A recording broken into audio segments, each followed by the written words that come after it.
The decision by ASEAN to exclude Myanmar's military junta from its annual summit held on October 26 to 28 is a major setback for the generals' attempts to gain regional legitimacy for their brutal regime.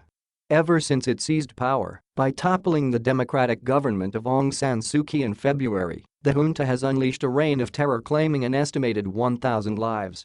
Ms. Suu Kyi, who had been the state councillor for 5 years from 2015 heading the quasi-democratic government, has been in detention since the coup and is facing absurd charges such as illegally owning walkie-talkies. Thousands of others were arrested by the military, notorious for its reprisal of democratic protests in the past. But this time, the crisis seems much worse. Months after the seizure of power, the junta, led by Gen. Min Aung Hlaing, is still struggling to restore order. If in the past the National League for Democracy, NLD, Ms. Suu Kyi's party, had upheld non-violence even in the face of repression, this time, NLD leaders have called for a revolution. The remnants of the old regime have formed a national unity government which claims to be the true representative of Myanmar.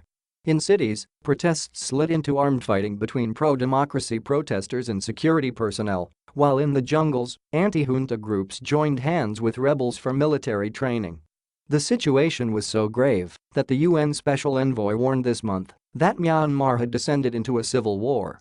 One of the regional groupings with some leverage over the junta is ASEAN. In April, Gen.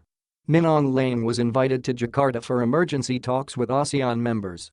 The bloc asked him to immediately end violence, start the reconciliation process, and allow a regional special envoy to meet with all stakeholders, including Ms. Suu Kyi. None of these requests was met. Most recent reports suggest that the junta has been systematically torturing political prisoners.